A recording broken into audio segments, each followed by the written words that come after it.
ಸ್ನೇಹಿತರೆ, ನಾವು ಕಳೆದ ಉಪನ್ಯಾಸ ಮಾಡುವಾಗ ಭಾಷೆಯ ಮಹತ್ವ ಹೇಗೆ, ಅದು ಹೇಗೆ ಬೆಳಿಬೇಕು, ಅದು ರೂಪುಗೊಳ್ಳುವ ಬಗ್ಗೆ ಹೇಗೆ, ಯಾವ ರೀತಿಯ ಭಾಷೆಯನ್ನು ನಾವು ಬಳಸಬೇಕು, ಮತ್ತು ನಮ್ಮಲ್ಲಿ ಭಾಷಾ ಪ್ರೌಢಿಮೆಯನ್ನು ಬೆಳೆಸ್ಕೊಳ್ಬೇಕಾದ್ರೆ ನಾವೆಲ್ಲ ಏನು ಮಾಡಬೇಕು ಅನ್ನುವ ಸಂಗತಿಗಳನ್ನು ಕುರಿತು ನಾವು ಮಾತಾಡಿದೆವು. ಈಗ ನಾವು ಮಾತಾಡಬೇಕಾದ ಸಂಗತಿ ಏನು ಅಂದರೆ, ಸರಿ, ಹಾಗಾದರೆ ಆ ಭಾಷೆ ಹೇಗಿರಬೇಕದು ಅನ್ನುವುದ ಕುರಿತಂತೆ ನಾವೀಗ ಮಾತಾಡೋಣ. ಮತ್ತು ಅದಕ್ಕೆ ಸಂಬಂಧಪಟ್ಟಂತೆ ಕೆಲವು ಉದಾಹರಣೆಗಳನ್ನು ನಾನು ನಿಮಗೆ ಕೊಡಬೇಕು ಅಂತ ಬಯಸ್ತೇನೆ ಅಂತೇಳಿ. ಇನ್ನು ಬಹುತೇಕ ಪ್ರತಿಯೊಂದು ಸ್ಲೈಡ್ಗೂ ಸಾಮಾನ್ಯವಾಗಿ ಒಂದೊಂದು ರೂಪಗಳು ಇದರಲ್ಲಿ ನಿಮಗೆ ಉದಾಹರಣೆಗಳು ನಿಮಗೆ ಸಿಗ್ತಾ ಹೋಗ್ತವೆ. ನಾನು ಮುಂಚೆ ಹೇಳಿದಾಗೆ ಇದೊಂದು ಪ್ರಾತ್ಯಕ್ಷಿಕೆಯನ್ನು ಒಳಗೊಂಡ ಅಥವಾ ಸೋದಾಹರಣವಾದ ಒಂದು ಉಪನ್ಯಾಸ ಸರಣಿ ಅಂತ ನಾನು ನಿಮಗೆ ಮೊದಲೇ ಹೇಳಿದ್ದೀನಿ. ಹಾಗಾಗಿ ಇಲ್ಲಿ ಹೆಚ್ಚಾಗಿ ತಪ್ಪು ಉದಾಹರಣೆಗಳನ್ನು ನಾನು ಕೊಟ್ಟಿದ್ದೇನೆ. ಹಾಗಂತ ಹೇಳಿ ಎಲ್ಲ ಪತ್ರಿಕೆಗಳು ತಪ್ಪಾಗಿ ಬರಿತಾವೆ ಅಂತ ಅನ್ನೋದಲ್ಲ. ಒಟ್ಟಾರೆಯಾಗಿ ನಾವು ಮಾಡುವ ಸಾಮಾನ್ಯವಾದ ತಪ್ಪುಗಳು ಎಂಥವು ಅನ್ನೋದನ್ನು ಇಲ್ಲಿ ಉದಾಹರಣೆ ಕೊಟ್ಟು ನಿಮಗೆ ಆಶ್ಚರ್ಯ ಎನಿಸುವ, ಹೌದಾ ನಾವು ಹೀಗೆಲ್ಲ ತಪ್ಪು ಬರಿತೀವಾ ಅಥವಾ ಪತ್ರಿಕೆಯಲ್ಲಿ ಹೀಗೆಲ್ಲ ತಪ್ಪು ಬರಿತಾರಾ ಅಂತ ತೋರಿಸುವಂಥ ಒಂದು ಪ್ರಯತ್ನವನ್ನು ನಾನು ಇಲ್ಲಿ ಮಾಡಿದ್ದೇನೆ. ನಾನು ಮುಂಚೆ ಹೇಳಿದೆ, ಯಾವುದು ಅತ್ಯಂತ ಸರಳವಾಗಿ ಸುಭಗವಾದ ಭಾಷೆಯನ್ನು, ಸುಲಭವಾದ ಭಾಷೆಯನ್ನು, ಸ್ಪಷ್ಟವಾದ ಭಾಷೆಯನ್ನು ಬಳಸಬೇಕು ನಾವು ಅಂತ ನಾನು ನಿಮಗೆ ಹೇಳಿದೆ. ಇಲ್ಲಿ ಕೂಡ ಅದೇ ಒಂದು ಸಂಗತಿಯನ್ನು ಹೇಳೋದಕ್ಕೆ ಬಯಸ್ತೇನೆ. ನಿಮಗೆ ನಾನು ಮುಂಚೆ ಹೇಳಿದಾಗೆ ಎಲ್ಲ ಭಾಷೆಗಳಿಗೂ ಒಂದು ವ್ಯಾಕರಣ ಅಂತ ಇರ್ತದೆ. ಈಗ ನಾನು ನನ್ನ ತಂಗಿ ಹಾಲು ಕುಡಿದನು ಅಂತ ನಾವು ಹೇಳೋದಿಲ್ಲ. ಯಾವಾಗಲೂ ನಾವೇನು ಹೇಳ್ತೇವೆ, ನನ್ನ ತಂಗಿ ಹಾಲು ಕುಡಿದಳು ಅಂತ ಹೇಳ್ತೇವೆ. ಇಲ್ಲಿ ಕರ್ತೃವಿಗೆ ಯಾವುದು ತಂಗಿ ಇದೆ, ಇಲ್ಲಿ ಯಾರು ಹಾಲು ಕುಡಿದ್ರು ಅನ್ನೋದು ತಂಗಿ ಇದೆ. ಅವ್ರು ಏನನ್ನು ಕುಡಿದರು ಅನ್ನೋದು ಕರ್ಮ, ಅದು ಹಾಲು ಇದೆ. ಕುಡಿದನು ಅಥವಾ ಕುಡಿದಳು ಅನ್ನೋದು ಕ್ರಿಯಾಪದವಾಗಿದೆ. ಅಲ್ಲಿ ಮೂರಕ್ಕೂ ಒಂದು ಸಂಬಂಧ, ಒಂದು ಸಾತತ್ಯ ಅಂತ ಇರ್ತದೆ. ಕನ್ನಡ ಭಾಷೆಯಲ್ಲಿ ನನ್ನ ತಂಗಿ ಹಾಲು ಕುಡಿದನು ಅಂತ ನಾವು ಹೇಳೋದಿಲ್ಲ, ನನ್ನ ತಂಗಿ ಹಾಲು ಕುಡಿದಳು ಅಂತ ಅತ್ಯಂತ ಸಾಮಾನ್ಯವಾಗಿ ನಾವು ಹೇಳ್ತೇವೆ. ಆದರೆ ಇದೇ ಕ್ರಮದಲ್ಲಿ ನಾವು ಹೇಳ್ತಾ ಹೋದಂಗೆ ನೋಡಿ ಇಲ್ಲಿ ಏನಿದೆ ಅಂದರೆ, ಕರ್ತೃ ಕರ್ಮ ಕ್ರಿಯಾಪದ ಕನ್ನಡದಲ್ಲಿ ಒಂದು ಕ್ರಮದಲ್ಲಿ ಬರಬೇಕು ಅಂತೇಳಿ. ಇಂಗ್ಲೀಷಲ್ಲಿ ಹೀಗಾಗಬೇಕಾದ ಏನೋ ಅಗತ್ಯ ಇಲ್ಲ. ಸಂಸ್ಕೃತದಲ್ಲಿ ಇನ್ನೂ ಪ್ರತ್ಯೇಕವಾಗಿ ಬರೆಯುವಂಥ ಒಂದು ಭಾಷೆ ಇದೆ ಅಲ್ಲಿ. ಸೊ ಕ್ರಿಯಾಪದ ಎಲ್ಲೋ ಅಲ್ಲಿ ಬರ್ತದೆ, ಹಿಂದಿ ಭಾಷೆಯಲ್ಲೂ ಹಾಗಾಗ್ಬೋದು. ಸೊ ಅದಕ್ಕೆ ಪ್ರತಿಯೊಂದು ಭಾಷೆಗೂ ಒಂದೊಂದು ವಿಭಿನ್ನವಾದ ಒಂದು ವ್ಯಾಕರಣ ರಚನೆ ಇರೋದರಿಂದ ನಾವು ಅದೇ ಕ್ರಮದಲ್ಲಿ ಭಾಷೆಯನ್ನು ಬರೆದ್ರೆ ಓದುಗನಿಗೆ ಅದು ಹೆಚ್ಚು ಸಂತಸದಾಯಕವಾಗಿರ್ತದೆ ಮತ್ತು ಅರ್ಥವಾಗುವ ಹಾಗಿರ್ತದೆ. ಇಲ್ಲಿ ಒಂದು ಚಿತ್ರವನ್ನು ನಾನು ನಿಮಗೆ ಈ ಪಕ್ಕದ ಸ್ಲೈಡಲ್ಲಿ ಕೊಟ್ಟಿದ್ದೀನಿ. ಇದರಲ್ಲಿ ಏನು ಶೀರ್ಷಿಕೆ ಇದೆ ಅಂದರೆ, ಅಹಮದಾಬಾದ್ನಲ್ಲೇ ಕಣ್ಣೀರಿಡುತ್ತಿರುವ ಮೃತಪಟ್ಟ ವ್ಯಕ್ತಿಯೊಬ್ಬರ ಸಂಬಂಧಿಕರು ಅಂತಿದೆ. ಈ ವಾಕ್ಯದ ಭಾಗವನ್ನು ನೋಡಿದಾಗ ನಾವೀಗ ಕರ್ತೃ ಯಾವುದಿದೆ, ಕರ್ಮ ಯಾವುದಿದೆ ಮತ್ತು ಕ್ರಿಯಾಪದ ಯಾವುದಿದೆ ಅಂತ ನೋಡೋಣ. ಕ್ರಿಯಾಪದ ಇಲ್ಲಿ ಕಣ್ಣೀರಿಡುತ್ತಿರುವ ಅನ್ನೋದು ಕ್ರಿಯಾಪದ. ಇಲ್ಲಿ ಎಲ್ಲಿ ಅವರು ಕಣ್ಣೀರಿಡ್ತಾ ಇದ್ದಾರೆ? ಅಹಮದಾಬಾದ್ನಲ್ಲಿ ಕಣ್ಣೀರಿಡ್ತಾರೆ. ಯಾರು ಕಣ್ಣೀರಿಡ್ತಾ ಇದ್ದಾರೆ? ಮೃತಪಟ್ಟ ವ್ಯಕ್ತಿಯೊಬ್ಬರ ಸಂಬಂಧಿಕರು ಕಣ್ಣೀರಿಡ್ತಾ ಇದ್ದಾರೆ. ಈ ಸಮಸ್ಯೆ ಏನಾಗಿದೆ ಅಂದರೆ, ಇದು ಕರ್ತೃ ಅನ್ನೋದು ಕೊನೆಗೆ ಬಂದಿರೋದ್ರಿಂದ ಮತ್ತು ಕರ್ಮ ಎಲ್ಲೋ ಹೋಗಿ ಕ್ರಿಯಾಪದ ಮಧ್ಯದಲ್ಲಿ ಬಂದಿರೋದ್ರಿಂದ ಈ ವಾಕ್ಯದ ಸಮಸ್ಯೆ ಏನಾಗ್ತಾ ಇದೆ ಅಂದರೆ, ಇವರು ಅಹಮದಾಬಾದ್ನಲ್ಲಿ ಕಣ್ಣೀರಿಡ್ತಾ ಇದ್ದಾರೆ ಅಂತ. ಯಾಕೆ ಅಹಮದಾಬಾದ್ನಲ್ಲಿ ಯಾಕೆ ಕಣ್ಣೀರಿಡ್ತಾ ಇದ್ದಾರೆ? ಅಲ್ಲಿ ಒಬ್ಬ ಮೃತಪಟ್ಟ ವ್ಯಕ್ತಿ ಇದ್ದಾನೆ ಅಂತ, ಅವನ ಸಂಬಂಧಿಕರು ಕಣ್ಣೀರಿಡ್ತಾ ಇದ್ದಾರೆ. ಈ ವಾಕ್ಯವನ್ನು ಸರಳ ಮಾಡೋದು ಹೇಗೆ ಅಂದರೆ, ಅಹಮದಾಬಾದ್ನಲ್ಲಿ ಮೃತಪಟ್ಟ ವ್ಯಕ್ತಿಯೊಬ್ಬರ ಸಂಬಂಧಿಕರು ಕಣ್ಣೀರಿಡುತ್ತಿರುವುದು ಅಂತ ಅಂದರೆ ಅತ್ಯಂತ ಸರಳವಾಗ್ತದೆ. ಈಗೇನಾಗ್ತದೆ ಅಂದರೆ, ಅಹಮದಾಬಾದ್ನಲ್ಲಿ ಕಣ್ಣೀರಿಡ್ತಾ ಇದ್ದಾರೆ, ಅಲ್ಲೊಬ್ಬ ಮೃತಪಟ್ಟ ವ್ಯಕ್ತಿ ಇದ್ದಾನೆ, ಅವನ ಸಂಬಂಧಿಕರು ಇದ್ದಾರೆ ಅಂತ. ಇಷ್ಟು ಕಾಂಪ್ಲಿಕೇಟೆಡ್ ಆಗಿ ಬರೀಬೇಕಾದ ಅಗತ್ಯ ಇಲ್ಲ ನಮಗೆ. ಹಾಗೆ ಬರೆದ್ರೂ ಏನೂ ವ್ಯತ್ಯಾಸ ಆಗಲ್ವಲ್ಲ. ಈ ಚಿತ್ರದಲ್ಲಿ ಇಬ್ಬರು ಸೋದರಿಯರು ಅಥವಾ ತಾಯಿ ಮಗು ಇಬ್ಬರು ಅಳ್ತಾ ಇದ್ದಾರೆ. ಅವರು ಯಾಕೆ ಅಳ್ತಾ ಇದ್ದಾರೆ ಅಂದರೆ, ಅವರ ಸಂಬಂಧಿಕರೊಬ್ಬರು ಸತ್ತಿದ್ದಾರೆ. ಎಲ್ಲಿ ಸತ್ತಿದ್ದಾರೆ? ಅವರು ಅಹಮದಾಬಾದ್ನಲ್ಲಿ ಸತ್ತಿದ್ದಾರೆ. ಸೊ ನಾವು ಇದನ್ನು ವಾಕ್ಯವನ್ನು ಸಿಂಪಲ್ ಮಾಡಬೇಕಾದ್ರೆ, ಅಹಮದಾಬಾದ್ನಲ್ಲಿ ಮೃತಪಟ್ಟ ವ್ಯಕ್ತಿಯೊಬ್ಬರ ಸಂಬಂಧಿಕರು ಕಣ್ಣೀರಿಡುತ್ತಿರುವ ದೃಶ್ಯ ಅಂತ ಬರೆದ್ರೆ ಸಾಕುವುದು. ಸೊ ಇಲ್ಲಿ ನಾನು ಈ ಎರಡನೇ ವಾಕ್ಯದಲ್ಲಿ ಹೀಗೆ ಬರೆಯುವ ಮೂಲಕ ನಾವೇನು ಮಾಡ್ತೇವೆ, ಒಂದು ವಾಕ್ಯದಲ್ಲಿ ಸರಳತೆಯನ್ನು ಸಾಧಿಸ್ತೇವೆ ನಾವು, ಮತ್ತು ಅದು ಕರ್ತೃಕರ್ಮ ಕ್ರಿಯಾಪದ ಸರಿಯಾಗಿರ್ತದೆ ಮತ್ತು ಇದು ಕನ್ನಡ ಭಾಷೆಗೆ ಜಾಯಮಾನಕ್ಕೆ ತಕ್ಕಂತೆ ಇರ್ತದೆ ಅಂತ. ಈಗ ಏನಾಗಿರ್ಬೋದು ಅಂದರೆ, ಇವರು ಬಹುತೇಕ ಈ ಹೆಡ್ಡಿಂಗನ್ನು ಇಂಗ್ಲೀಷ್ ಭಾಷೆಯಿಂದ ತರ್ಜುಮೆ ಮಾಡಿ ಹಾಗಾಗಿ ತರ್ಜುಮೆ ಮಾಡಿದ್ರಿಂದಾಗಿ ಈ ಸಮಸ್ಯೆ ಆಗಿರ್ಬೋದು ಅಂತ ಊಹಿಸ್ಬೋದು. ಇದು ಕನ್ನಡ ಭಾಷೆಯ ಪತ್ರಿಕೆಯಲ್ಲಾದ್ದರಿಂದ, ಅಹಮದಾಬಾದ್ನಲ್ಲಿ ಕನ್ನಡ ಭಾಷೆಯ ಪತ್ರಿಕೆಗೆ ವರದಿಗಾರರು ಇಲ್ಲದೇ ಇರೋ ಸಾಧ್ಯತೆ ಇರೋದ್ರಿಂದ, ಸೊ ಈ ಬೇರೆ ಭಾಷೆಯಲ್ಲಿ ಬಂದ ಒಂದು ಕಾಪಿಯನ್ನು ಇಟ್ಕೊಂಡು ಇವರು ಈ ಥರ ಮಾಡೋದ್ರಿಂದ, ಅಥವಾ ತದ್ವತ್ ಅನುವಾದ ಅದ್ರ ಮತ್ತೆ ಮುಂದೆ ನಾನು ಈ ಥರ ತದ್ವತ್ ಅನುವಾದಗಳಿಂದ ಆಗುವ ಸಮಸ್ಯೆಯನ್ನು ನಾನು ನಿಮ್ಗೆ ಹೇಳ್ತೇನೆ. ಇದು ಕೂಡ ಒನ್ ಆಫ್ ದ ಎಕ್ಸಾಂಪಲ್ಸ್. ಏನು ಅಂದರೆ, ಇದು ಹೇಗೆ ನೀವು ಒಂದು ಭಾಷೆಯನ್ನು ಸರಳವಾಗಿ ಬಳಸ್ತಾ ಇದ್ದರೆ ಎಷ್ಟು ಕಾಂಪ್ಲಿಕೇಟ್ ಆಗುತ್ತೆ, ಹೇಗೆ ಕರ್ತೃ ಕರ್ಮ ಕ್ರಿಯಾಪದ ಕ್ರಮವಾಗಿ ಇಲ್ಲದೇ ಇದ್ದರೆ ಏನು ಸಮಸ್ಯೆ ಆಗುತ್ತೆ, ಕನ್ನಡ ಭಾಷೆಯ ಜಾಯಮಾನಕ್ಕೆ ತಕ್ಕಂತೆ ಇದೇನು ನೀವು ವಾಕ್ಯ ರಚನೆ ಮಾಡಿದ್ರೆ ಏನು ಸಮಸ್ಯೆ ಆಗುತ್ತೆ ಅನ್ನೋದಕ್ಕೆ ಇದೊಂದು ಅತ್ಯಂತ ಉತ್ತಮವಾದ ಉದಾಹರಣೆ ಹಾಗೆ ಅಂತ ನಾನು ಅಂದ್ಕೊಂಡಿದ್ದೇನೆ. ಎರಡನೇದು, ಇದರಲ್ಲಿ ನೋಡಿ, ಇದು ಒಂದು ವಾಕ್ಯ ಇದೆ ಇದರಲ್ಲಿ ಈ ನಾನು ಅಂಡರ್ಲೈನ್ ಮಾಡಿದ ಜಾಗದಲ್ಲಿ ಮೂರನೇ ವ್ಯಕ್ತಿಗಳು ಕಾಲಿಡದಂತೆ ನೋಡಿಕೊಳ್ಳಲು ಅಂತ ಒಂದು ಬರೆದಿದ್ದಾರೆ ಅವರು. ಈ ಥರ ವಾಕ್ಯದ ಮಧ್ಯ ಅಂಕಿಯನ್ನು ಬಳಸಬಹುದೇ ಅನ್ನೋದು ಒಂದು ದೊಡ್ಡ ಸಮಸ್ಯೆ. ಇದು ಏನು ಮಾಡಬೇಕಿತ್ತಿಲ್ಲ, ನೀವು ಈಗ 3 ಅನ್ನೋ ಒಂದು ಅಂಕಿಯನ್ನು ಬಳಸಿದ್ದಾರೆ ಅವರು. ಅದನ್ನು ನೀವು ಓದಿದ್ರೆ ಏನಾಗುತ್ತೆ, 3 ಅನ್ನೋದು ಒಂದು ಅಂಕಿ ಇದೆಯಲ್ಲ, ಅದು ಇಂಡಿಪೆಂಡೆಂಟ್ ಆದದ್ದು. ಅದರ ಮುಂದೆ ನೇ ಅಂತ ಬಿಟ್ಟಿದ್ದಾರೆ. ಬಟ್ ಕನ್ನಡದಲ್ಲಾದರೆ ಏನಾಗ್ತದೆ, 3 ರ ಬರಿತೀವಿ ನಾವು. ಇಲ್ಲೇನು ಮಾಡಿದವರು, 3 ನೇ ವ್ಯಕ್ತಿಗಳು. ಯಾಕೆ ಹೀಗೆ ಬರೆದಿದ್ದಾರೆ ಇವರು? ಇದನ್ನು ನಾನು ಓದ್ಕೊಳ್ಬೇಕಾ, ಹೇಗೆ ಒಬ್ಬ ಓದುಗ ಓದ್ಕೊಳ್ಬೇಕು ಅನ್ನೋ ಒಂದು ಸಮಸ್ಯೆ ಇಲ್ಲಿ ಉದ್ಭವ ಆಗ್ತದೆ. ಹೀಗೆ ಇದು ಅತ್ಯಂತ ಆಶ್ಚರ್ಯಕರ ರೀತಿಯಲ್ಲಿ, ಓದುಗ ಸ್ನೇಹಿಯಲ್ಲದ ರೀತಿಯಲ್ಲಿ ನಾವು ಭಾಷೆಯನ್ನು ಬಳಸ್ತಾ ಇದ್ದೀವಿ ಅನ್ನೋದಕ್ಕೆ ಇದೊಂದು ಉದಾಹರಣೆ ಕೊಡ್ತಾ ಇದ್ದೀನಿ. ಸೊ ಹೀಗೆ ನೀವು 3 ಅನ್ನೋದಕ್ಕೆ ಅಥವಾ 3ನೇ ಅನ್ನೋದಕ್ಕೆ ಒಂದು ಅಂಕಿಯನ್ನು ಬಳಸೋದಕ್ಕೆ ನಿಮಗೆ ಅವಕಾಶ ಇಲ್ಲ. ಈ ಥರ ಏನೇನೂ ನಮ್ಮ ಭಾಷೆಯಲ್ಲಿ ಅಪಭ್ರಂಶಗಳು ಬಂದು ಸೇರಿಕೊಂಡು ಅವ ಓದುಗ ಇದನ್ನು 3ನೇ ಅಂತ ಓದಿಕೊಳ್ಬೇಕು ಅಂತ ನೀವು ಬಯಸ್ತೀರಿ. ಆದರೆ 3 ಅನ್ನೋ ಒಂದು ಅಂಕಿಯನ್ನು ನೀವು ಕೊಟ್ಟಿದ್ದೀರಿ. 3ನೇ ಅಂತ ಓದಬೇಕಾ, ಅವನು 3ನೇ ಅಂತ ಓದಬೇಕಾ? ಯಾಕೆ ನೀವು ಆ ಓದುಗನಿಗೆ ಈ ಥರ ಕಷ್ಟವನ್ನು ಕೊಡ್ತಾ ಇದ್ದೀರಿ? ಇದನ್ನು ಬರೆಯುವ ಪ್ರತಿಯೊಬ್ಬ ವ್ಯಕ್ತಿ ಕೂಡ ಓದ್ಕೊಂಡಾಗ ಅವನಿಗೆ ಏನಾಗ್ತದೆ, ಅದು ಆ ಸಮಸ್ಯೆ ಹೊರಟೋಗ್ತದೆ ಅಂತ. ಇಲ್ಲಿ ಇನ್ನೊಂದು ಒಂದು ಉದಾಹರಣೆ ನಾನು ನಿಮ್ಗೆ ಕೊಟ್ಟಿದ್ದೀನಿ. ಇದರಲ್ಲಿ ನೋಡಿ ಏನಿದೆ, ಮೊದಲ ವಾಕ್ಯದಲ್ಲಿ ಮತ್ತು ಆ ವಾಕ್ಯದ ಕ್ರಿಯಾಪದದಲ್ಲಿ ನಾನು ನಿಮಗೇನು ಹೇಳಿದೆ, ಆರಂಭದಲ್ಲಿ ಕರ್ತೃ ಕರ್ಮ ಕ್ರಿಯಾಪದ ಸರಿಯಾಗಿರಬೇಕು ಅಂತ ನಾನು ನಿಮಗೆ ಆರಂಭದಲ್ಲಿ ಹೇಳಿದೆ. ಈ ವಾಕ್ಯವನ್ನು ನಾನು ನಿಮಗೆ ಓದ್ತೇನೆ ಈಗ. ಕಾಸರಗೋಡು ಜಿಲ್ಲೆಯ ಮಂಜೇಶ್ವರ ಹಾಗೂ ಅಲ್ಲಿನ ಕೆಲವು ಗ್ರಾಮಗಳ ಕನ್ನಡದ ಹೆಸರುಗಳನ್ನು ಮಲಯಾಳಿ ಭಾಷೆಗೆ ಬದಲಿಸುವ ಪ್ರಕ್ರಿಯೆಯನ್ನು ಕೇರಳ ಸರ್ಕಾರ ಪ್ರಾರಂಭಿಸಿದೆ ಎಂದು ಕರ್ನಾಟಕ ಗಡಿ ಅಭಿವೃದ್ಧಿ ಪ್ರಾಧಿಕಾರ ಆಕ್ಷೇಪ ದೂರಿದೆ. ಹೇಗೆ ಒಂದು ಆಕ್ಷೇಪಿಸಿದೆ ಆಗಬೇಕಿತ್ತು ಅಥವಾ ದೂರಿದೆ ಅಂತ ಆಗಬೇಕಿತ್ತು ಇಲ್ಲಿ, ಹೌದಾ?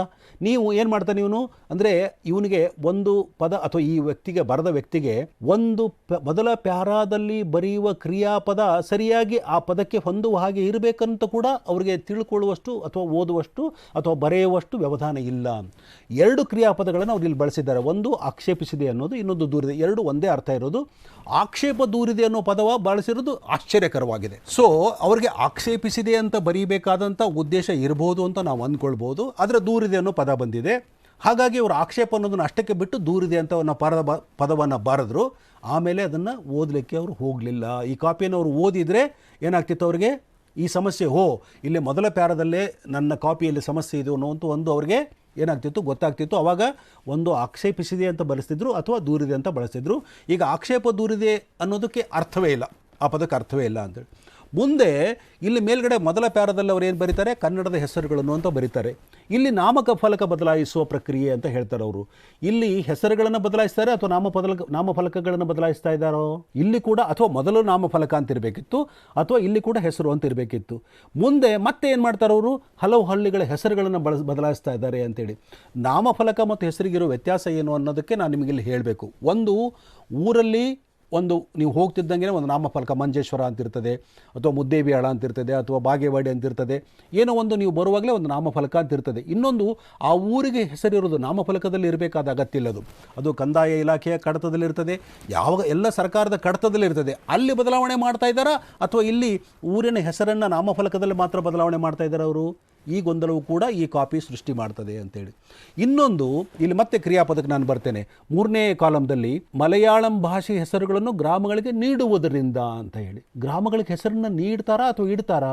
ಹೀಗೆ ನಾವು ಭಾಷೆಯನ್ನು ಹೇಗೆ ಶಬ್ದವನ್ನು ಬಳಸ್ತಾ ಇದ್ದೀವಿ ಅಂತಂದರೆ, ಒಂದು ಕಾಪಿಯಲ್ಲಿ ಒಂದು 2 3 4 5 ಪ್ಯಾರಾದ ಒಂದು ಕಾಪಿಯಲ್ಲಿ ಇಷ್ಟು ತಪ್ಪುಗಳಿದ್ದರೆ ಆ ಕಾಪಿಯನ್ನು ಓದುಗ ಹೇಗೆ ಅವನು ಅದನ್ನು ಗ್ರಹಿಸಬೇಕು, ಹೇಗೆ ಅದನ್ನು ಅವನು ಏನಪ್ಪ ಇದು ಅಂದರೆ ಏನಾಗತ್ತೆ ಗೊತ್ತಾ, ಇದು ಈಗ ಮೃಷ್ಟಾನ್ನದಲ್ಲಿ ಹರಳು ಬಂದಂತೆ ಆಗತ್ತಿದು. ನೀವು ಆ ಒಂದು ಪಾಯಸದ ರುಚಿ ಬಿಟ್ಟು ನೋಡಿ, ಇವು ನಾಮಫಲಕ ಬದಲಾವಣೆ ಮಾಡ್ತಾ ಇದ್ದಾರಾ, ಹೆಸರನ್ನು ಬದಲಾವಣೆ ಮಾಡ್ತಾ ಇದ್ದಾರಾ, ಬೋರ್ಡಲ್ಲಿ ಮಾಡ್ತಾ ಇದ್ದಾರಾ ಅಥವಾ ಸರ್ಕಾರಿ ಕಡತದಲ್ಲಿ ಮಾಡ್ತಾ ಇದ್ದಾರಾ, ಹೆಸರನ್ನು ನೀಡ್ತಾ ಇದ್ದಾರಾ ಅಥವಾ ತೆಗಿತಾ ಇದ್ದಾರಾ? ಹೆಸರನ್ನು ನೀಡ್ತಾ ಇಲ್ಲ ಅವರು. ಏನು ಮಾಡ್ತಾ ಇದ್ದಾರೆ ಇಲ್ಲಿ? ಈ ಕಾಪಿ ಆಕ್ಷೇಪ ಏನು ಅಂದರೆ, ಕೇರಳ ರಾಜ್ಯದಲ್ಲಿ ಕೆಲವು ಕನ್ನಡದ ಗ್ರಾಮಗಳ ಇದ್ದಾವೆ, ಆ ಕನ್ನಡ ಗ್ರಾಮಗಳಿಗೆ ಕನ್ನಡದ ಹೆಸರೇ ಇದೆ, ಅದನ್ನು ನಾವು ಮಲಯಾಳಿಗೆ ಅವರು ಬದಲಾಯಿಸ್ತಾ ಇದ್ದಾರೆ ಅನ್ನೋದು ಇವರು ಆಕ್ಷೇಪವಾಗಿದೆ. ಇವರೇನು ಹೇಳ್ತಾ ಇದ್ದಾರೆ, ಮಲಯಾಳಂ ಭಾಷೆ ಹೆಸರುಗಳನ್ನು ಗ್ರಾಮಗಳಿಗೆ ನೀಡುವುದರಿಂದ ಅಂತ. ನೀಡುವ ಹೇಗಾಗುತ್ತೆ ಇದು? ಇಡುವುದರಿಂದ ಅಂತ ಆಗಬೇಕಾಗುತ್ತೆ. ಅವರಿಗೆ ಇಡುವುದು ಅನ್ನೋದು ಗೊತ್ತಿಲ್ಲ ಅಂತ ನಾನು ಹೇಳಲ್ಲ, ಆದರೆ ಬಳಸುವಾಗ ಅಜಾಗ್ರತೆಯೋ, ಆಲಸ್ಯವೋ ಅಥವಾ ತಾತ್ಸಾರವೋ ಈ ಥರ ಬಳಸೋದ್ರಿಂದ ಏನಾಗುತ್ತೆ ಅಂದರೆ ನಾನು ಮೊದಲು ಹೇಳಿದಾಗೆ ನಿಮ್ಮ ಕಾಪಿಯ ಭಾಷೆ ಇದೆಯಲ್ಲ ಅದು ಚೆನ್ನಾಗಿಲ್ಲ ಅಂತ ಓದುಗನಿಗೆ ಅನ್ಸಕ್ಕೆ ಶುರು ಮಾಡ್ತದೆ. ಆವಾಗ ಅವನಿಗೆ ಏನು ಈ ಪೇಪರಲ್ಲಿ ತಪ್ಪಾಗಿ ಬರೀತಾರೆ ಅನ್ನೋ ಒಂದು ಭಾವನೆ ಬೆಳೀತಾ ಹೋಗ್ತದೆ. ಈಗ ಒಟ್ಟು ಪತ್ರಿಕೆಯ ಭಾಷೆಯ ಬಗೆಗೆ ಇರುವ ಏನು ಆಕ್ಷೇಪ ಏನು ಅಂದರೆ ನೀವು ಒಳ್ಳೆಯ ಭಾಷೆಯನ್ನು ಬಳಸೋದಿಲ್ಲ, ನೀವು ಆ ಥರ. ಹಾಗಾಗಿ ನಮಗೆ ಏನಾಗ್ತದೆ, ಹಿಂಸೆ ಆಗ್ತದೆ ನಿಮ್ಮ ಪತ್ರಿಕೆಯನ್ನು ಓದುವುದರಿಂದ, ಅನ್ನೋ ಒಂದು ಆಕ್ಷೇಪ ಭಾವನೆ ಬೆಳೀತಾ ಇದೆ. ಅದಕ್ಕೆ ಈಗ ನಾನು ಕೊಡ್ತಿರುವ ಉದಾಹರಣೆಗಳೆಲ್ಲ ಏನಾಗಿದೆ ಇಲ್ಲಿ ಇದ್ದಾವೆ ಅಂತೇಳಿ. ಇಲ್ಲಿ ಕೂಡ ಒಂದು ಸಮಸ್ಯೆ ಇದೆ. ಇಲ್ಲಿ ಇನ್ನೊಂದು ಈ BJPಯಲ್ಲಿ ವಿರೋಧ ಅನ್ನೋ ಒಂದು ಸಣ್ಣ ಕ್ಲಿಪ್ಪಿಂಗಲ್ಲಿ ಏನಾಗಿದೆ ಅಂದರೆ, ಅವರು ಸಭೆಯಲ್ಲಿ ಕಾಶ್ಮೀರಿ ಪಂಡಿತರಿಗೆ ಪ್ರಾತಿನಿಧ್ಯ ಕೊಟ್ಟಿಲ್ಲ ಎಂದು ಪಂಡಿತರು, ನಮಗೆ ಪ್ರಾತಿನಿಧ್ಯ ಇಲ್ಲ ಎಂದು ಜಮ್ಮುವಿನ ಕೆಲವು ಪಕ್ಷಗಳು ಅಸಮಾಧಾನಗೊಂಡಿದ್ದಾರೆ. ನಾನು ಆರಂಭದಲ್ಲಿ ಏನು ಹೇಳಿದೆ ನಿಮಗೆ, ಕರ್ತೃ ಕರ್ಮ ಕ್ರಿಯಾಪದದ ನಡುವೆ ಒಂದು ಸಂಬಂಧ ಇರಬೇಕು, ಒಂದು ಕಂಟಿನ್ಯೂಟಿ ಇರಬೇಕು ಅಂತ ಹೇಳಿದೆ ನಾನು. ಇಲ್ಲೇನಾಗಿದೆ, ಪಂಡಿತರು ಅನ್ನೋದು ವ್ಯಕ್ತಿಗಳು, ಇಲ್ಲಿ ಕೆಲವು ಪಕ್ಷಗಳು ಅನ್ನೋದು ಅದು ನಪುಂಸಕಲಿಂಗ. ಅಸಮಾಧಾನಗೊಂಡಿದ್ದಾರೆ ಅನ್ನೋದು ಕ್ರಿಯಾಪದ. ನೀವು ಪಂಡಿತರಿಗೆ ವ್ಯಕ್ತಿಗಳಿಗೆ ಕೊಡ್ತಾ ಇದ್ದೀರೋ ಅಥವಾ ಪಕ್ಷಗಳಿಗೆ ಕೊಡ್ತಾ ಇದ್ದೀರಾ ನೀವೀಗ? ಇಲ್ಲಿ ಏನು ಸಮಸ್ಯೆ ಆಗಿದೆ ಅಂದರೆ, ಈ ವಾಕ್ಯ ರಚನೆಯಲ್ಲಿ ವ್ಯಕ್ತಿಗಳನ್ನು ಮತ್ತು ಪಕ್ಷಗಳನ್ನು ಅಂದರೆ ಒಂದು ಲಿಂಗವನ್ನು ಬೇರೆ ಬೇರೆ ಲಿಂಗಗಳ ಒಂದು ವಾಕ್ಯದಲ್ಲಿ ತಂದಿರೋದ್ರಿಂದ ನಿಮ್ಮ ಕ್ರಿಯಾಪದದಲ್ಲಿ ಪ್ರಾಬ್ಲಮ್ ಆಗಿದೆ. ನೀವೇನು ಮಾಡ್ಬೋದಿತ್ತು, ಬರೆಯೋರು ಕೊಟ್ಟಿಲ್ಲ ಎಂದು ಪಂಡಿತರು ಅಸಮಾಧಾನಗೊಂಡಿದ್ದಾರೆ, ಇದರ ಮುಂದಿನ ವಾಕ್ಯದಲ್ಲಿ ಬರದೆ ನಮಗೆ ಪ್ರಾತಿನಿಧ್ಯವಿಲ್ಲ ಎಂದು ಜಮ್ಮೀನ ಕೆಲವು ಪಕ್ಷಗಳು ಅಸಮಾಧಾನ ವ್ಯಕ್ತಪಡಿಸಿವೆ ಅಂತ ನೀವು ಬರೆದಿದ್ರೆ ಅವಾಗ ಏನಾಗ್ತಿತ್ತು, ಸರಿಯಾಗಿ ವಾಕ್ಯ ರಚನೆ ಆಗಿದೆ ಎಂದು ಜನರು ಓದಿಕೊಳ್ತಿದ್ರು. ಇದು ಏನಾಗಿದ್ರೆ ಒಂದು ಪ್ಯಾರಾದ ಒಂದು ಸುದ್ದಿ. ಇದರಲ್ಲಿ ಇಷ್ಟು ಏನೋ ಆಭಾಸಕಾರಿಯಾದಂಥ ಒಂದು ವಾಕ್ಯ ರಚನೆ ನಿಮಗಿಲ್ಲಿ ಕಾಣುತ್ತೆ. ಈ ಕಡೆ ಪಕ್ಕದಲ್ಲಿ ಕೊನೆ ಪ್ಯಾರದಲ್ಲಿ ನೀವು ಅಷ್ಟು ಅಗೌರವ ನೀಡುವ ಪ್ರವೃತ್ತಿ ನೋಡಿ ಬೇಸರವಾಗಿದೆ ಎಂದಿದ್ದಾರೆ ಅಂತ ಒಂದು ವಾಕ್ಯ ಇದೆ. ಅಗೌರವವನ್ನು ನೀಡ್ತಾರಾ, ಅಲ್ಲಿ ಹೆಸರನ್ನು ನೀಡುತ್ತಾರೆ ಅಂತ ಅವರು ಬರೆದ್ರು. ಇಲ್ಲಿ ಇವರೇನು ಮಾಡ್ತಾರೆ, ಅಗೌರವವನ್ನು ನೀಡುವ. ಸೊ ನಾವು ಕ್ರಿಯಾಪದವನ್ನು ಬಳಸುವಾಗ ಏನನ್ನೂ ಒಂದಿಷ್ಟನ್ನು ಯೋಚನೆ ಮಾಡುವುದಿಲ್ಲ ಅಂತ ಅನಿಸುತ್ತೆ. ಇಲ್ಲಿ ಪಂಡಿತರು ಮತ್ತು ಪಕ್ಷಗಳು ಅಸಮಾಧಾನಗೊಂಡಿದ್ದಾರೆ. ಏನು, ಪಂಡಿತರು ಅಸಮಾಧಾನಗೊಂಡಿದ್ದಾರೆ, ಪಕ್ಷಗಳು ಅಸಮಾಧಾನಗೊಂಡಿದ್ದಾರೆ ಅಂತ ಹೆಂಗೆ ಬರೆಯೋಕ್ಕಾಗ್ತದೆ? ಪಕ್ಷಗಳು ಅಸಮಾಧಾನಗೊಂಡಿವೆ ಅಂತ ಬರಿಬೇಕು ಅಥವಾ ಪಂಡಿತರು ಅಸಮಾಧಾನಗೊಂಡಿದ್ದಾರೆ ಅಂತ ಬರಿಬೇಕು. ಇಲ್ಲಿ ಅಗೌರವ ನೀಡುವ ಪ್ರವೃತ್ತಿ ಅಂತ. ಅಗೌರವವನ್ನು ಹೆಂಗೆ ನೀಡ್ತಾರೆ, ಅಗೌರವವನ್ನು ತೋರಿಸ್ತಾರೆ ಅಂತ ಹೇಳಿ. ಸೊ ಒಂದು ಕ್ರಿಯಾಪದ ಇದೆ, ಅಲ್ಲಿ ಇನ್ನೊಂದು ಕ್ರಿಯಾಪದ ಇದೆ. ಕನ್ನಡ ಭಾಷೆ ಬಡವಾದ ಭಾಷೆ ಇಲ್ಲ ಅನ್ನೋದು ನಾವು ಮೊದಲು ತಿಳ್ಕೊಳ್ಬೇಕು. ನಾವು ಅಲ್ಲಿ ಪದಗಳಿದ್ದಾವೆ, ಒಂದಂದರೆ ಆ ಪದಗಳನ್ನು ನಾವು ಸರಿಯಾಗಿ ಬಳಸಬೇಕು ಮತ್ತು ಆ ಪದಗಳ ಸರಿಯಾದ ರೂಪವನ್ನು ನಾವು ಏನು ಮಾಡಬೇಕು, ಬಳಸಬೇಕು ಅನ್ನೋದು. ಆದರೆ ನಾವು ಅದನ್ನು ಬಳಸ್ತಾ ಇಲ್ಲ. ಇಲ್ಲಿ ನೋಡಿ, ಇಲ್ಲಿ ಕೆಳಗಡೆಗೆ ರೋಹಿಣಿ ಸಿಂಧೂರಿ ಅಸಹಕಾರ ನೀಡಿದರು ಅಂತ ಇಲ್ಲೊಂದು ವಾಕ್ಯ ರಚನೆ ಬಳಸ್ತಾರೆ. ಕೊನೆಗೆ ಒಂದು ಕ್ರಿಯಾಪದ ಬಳಸಿದ್ದಾರೆ. ಇಲ್ಲಿ ಅಸಹಕಾರ ನೀಡ್ತಾರೆ, ಅಲ್ಲಿ ಅಗೌರವವನ್ನು ನೀಡ್ತಾರೆ, ಅಲ್ಲಿ ಹೆಸರನ್ನು ನೀಡ್ತಾ ಇದ್ದಾರೆ. So there is no relation whatsoever ಅಂತ. ಒಂದು ಇಲ್ಲಿ ಅಸಹಕಾರವನ್ನು ಕೊಟ್ಟರು ಅವರು. ಅಸಹಕಾರವನ್ನು ಹೆಂಗೆ ನೀಡೋಕೆ ಬರ್ತದೆ? ನೀಡೋದು ಅನ್ನೋದ್ರಲ್ಲಿ ಪಾಸಿಟಿವ್ ಆದಂಥ ಮೀನಿಂಗ್ ಇದೆ. ಅಸಹಕಾರವನ್ನು ತೋರಿಸ್ತಾ ಇದ್ದಾರೆ ಅವ್ರು ಕೋಆಪ್ರೇಟ್ ಮಾಡ್ತಾರೆ ನಮ್ಮ ಜೊತೆಗೆ. ಸೊ ಹೀಗೆ ಯಾಕೆ ಈ ಥರ ನಾವು ಏನೋ ವಾಕ್ಯಗಳನ್ನು ರಚನೆ ಮಾಡ್ತಾ ಇದ್ದೀವಿ, ಯಾಕೆ ಈ ಥರ ಸಮಸ್ಯೆ ಆಗ್ತಾ ಇದೆ ಅಂತ ಖಂಡಿತವಾಗಿ ನನಗಂತೂ ಗೊತ್ತಾಗ್ತಾ ಇಲ್ಲ. ಏನು ಸಮಸ್ಯೆ ಆಗ್ತದೆ ನಮ್ಮ ಮಕ್ಕಳಿಗೆ, ಅವ್ರು ಯಾಕೆ ಈ ಥರ ಬರಿತಾ ಇದ್ದಾರೆ? ಮಾತೃಭಾಷೆ ಅಷ್ಟು ಸರಳವಾದ ಭಾಷೆ ಅಲ್ವಾ ಅದು? ಯಾಕೆ ಹಿಂಗಾಗ್ತದೆ ಅವ್ರಿಗೆ? ಒಂದು ಪದಗಳ ಸರಿಯಾದ ರೂಪಗಳ ಸಮಸ್ಯೆ ಆಗಿರ್ಬೋದು ಅಂತ ನಾನು ಅಂದ್ಕೋತೇನೆ. ಒಂದು ಪದಗಳದ್ದು ಏನೋ ನಾವು ಮುಂಚೆ ಹೇಳಿದಂಗೆ ದುಸ್ಥಿತಿ ಬರೆಯೋದಿರ್ಬೋದು ಅಥವಾ ಅಸಮಾಧಾನ ಬರೆಯೋದಿರ್ಬೋದು, ಇನ್ನೊಂದೇನು ಅಸ್ತಿತ್ವ ಬರೆಯೋದಿರ್ಬೋದು. ಆ ಥರ ಪದಗಳ ಬಳಕೆಯಲ್ಲಿ ಸಮ್ ಕನ್ಫ್ಯೂಷನ್ ಆಗ್ಬೋದು, ಅದು ಸರಿ ಇದೆ. ಬಟ್ ಆದರೆ ನೀವು ಅಗೌರವ ನೀಡಿದರು, ಅಸಹಕಾರ ನೀಡಿದರು, ಅಲ್ಲೇ ಇನ್ನೊಂದೇನೋ ಸಮಸ್ಯೆ ಮಾಡೋದು, ಒಂದಕ್ಕೊಂದು ಸಂಬಂಧವಿಲ್ಲದೆ ಬರೆಯುವುದು ಹೇಗೆ ಸಾಧ್ಯವಾಗ್ತದೆ, ಯಾಕೆ ಆಗ್ತದೆ ಹೆಂಗೆ ಅಂಥೇಳಿ. ಸೊ ಅದಕ್ಕೆ ನಾವೀಗ ಗಮನಿಸಬೇಕಾದ್ರೆ ವಾಕ್ಯ ರಚನೆಯ ವಿಧಾನ ಏನು? ಹಾಗಾದರೆ these are all elementary things. ಇವು ಅಂದರೆ ಅತ್ಯಂತ ಪ್ರಾಥಮಿಕವಾದ ಸಂಗತಿಗಳಿವು. ಹೇಗೆ ಬರಿಬೇಕು ನಾವು ಅಂತೇಳಿ ಅಲ್ಲಿ ನಾನು ಆರಂಭದ ಸ್ಲೈಡಲ್ಲಿ ಏನು ಹೇಳಿದೆ, ನಾನು ನಿಮಗೆ ಕರ್ತೃಕರ್ಮ ಕ್ರಿಯಾಪದಗಳನ್ನು ನೀವು ಒಂದು ಕ್ರಮದಲ್ಲಿರಲಿ, ಅದು ಸರಳವಾಗಿದ್ದರೆ ಸಾಕು ಅನ್ನೋ ಒಂದು ಪದವನ್ನು ನಾನು ಬಳಸಿದೆ. ನಾನು ಇಲ್ಲಿ ಅದಕ್ಕೇ ಒಂದು ಭಾಷೆಗೆ, ಒಂದು ಬಳಕೆಗೆ ಒಂದು ಕ್ರಮ ಅಂತಿದೆ. ಅದು ನೀವು ಆ ಕ್ರಮವನ್ನು ಬಿಟ್ಟು ಬಳಸಿದರೆ ನೀವೇನಾಗ್ತದೆ, ಅದು ಅರ್ಥವನ್ನು ಕೊಡೋದಿಲ್ಲ ಅಂಥೇಳಿ. ಇಲ್ಲಿ ಮೊದಲು ವಾಕ್ಯದಲ್ಲಿ ಅದು ಆಕರ್ಷಕವಾಗಿರಲಿ ಮತ್ತು ಓದುವಂತಿರಲಿ ಅಂತೂ ಒಂದು ವಾಕ್ಯವನ್ನು ನಾನು ನಿಮಗೆ ಕೊಟ್ಟಿದ್ದೀನಿ. ಇಲ್ಲಿ ನೋಡಿ, ಇದರಲ್ಲಿ ಏನಾಗಿದೆ ಅಂದರೆ, ಈ ವಾಕ್ಯದಲ್ಲಿ ನಾನು ಒಂದು ಮಾರ್ಕ್ ಮಾಡಿದ್ದೇನೆ. ಉತ್ತರ ಕರ್ನಾಟಕ ದಕ್ಷಿಣ ಕರ್ನಾಟಕ ಎರಡು ಕಣ್ಣು ಇದ್ದಂತೆ, ಎರಡು ಕಣ್ಣು ಮುಖ್ಯ. ಇಲ್ಲಿ ಏನಾಗಬೇಕಿತ್ತು ಹಾಗಾದರೆ? ನೋಡಿ ಎಷ್ಟು ಭಾಷೆ ಸೊಗಸಾಗಿದೆ ಅಂದರೆ, ಮನುಷ್ಯನಿಗೆ ಇರೋದೇ ಎರಡು ಕಣ್ಣು. ಇಲ್ಲಿ ನೀವು ನೋಡಿದರೆ ಉತ್ತರ ಕರ್ನಾಟಕ ದಕ್ಷಿಣ ಕರ್ನಾಟಕ ಎರಡು ಕಣ್ಣು ಇದ್ದಂತೆ, ಹಾಗಾದ್ರೆ ಮೂರನೇ ಕಣ್ಣು ಇರಬಹುದು ಅನ್ನೋ ಒಂದು ಅರ್ಥ ಬರೋದಿಲ್ವ ನಿಮಗೆ? ಇಲ್ಲಿಗ ಎರಡು ಕಣ್ಣು ಇದ್ದಂತೆ ಎರಡೂ ಕಣ್ಣು ಮುಖ್ಯ ಅಂತ. ಇಲ್ಲಿ ಉತ್ತರ ಕರ್ನಾಟಕ ದಕ್ಷಿಣ ಕರ್ನಾಟಕ ಎರಡು ಕಣ್ಣು ಇದ್ದಂತೆ ಎರಡು ಕಣ್ಣು ಮುಖ್ಯ, ಹಾಗಾದ್ರೆ ಇನ್ನು ಮೂರನೇ ಕಣ್ಣು ಮುಖ್ಯ ಅಲ್ವಾ ಅನ್ನೋ ಪ್ರಶ್ನೆ ಬರ್ತದೆ. ಬಟ್ ಮನುಷ್ಯನಿಗಿರೋದು ಎರಡೇ ಕಣ್ಣು, ಒಂದೇ ಮೂಗು, ಎರಡು ಕಿವಿ. ಆದ್ರೆ ಇವ್ರೇನಂದ್ರೆ ಉತ್ತರ ಕರ್ನಾಟಕ ದಕ್ಷಿಣ ಕರ್ನಾಟಕ ಎರಡು ಕಣ್ಣು ಇದ್ದಂತೆ ಎರಡು ಕಣ್ಣು ಮುಖ್ಯ ಅಂತ, ಎರಡೂ ಕಣ್ಣು ಮುಖ್ಯ.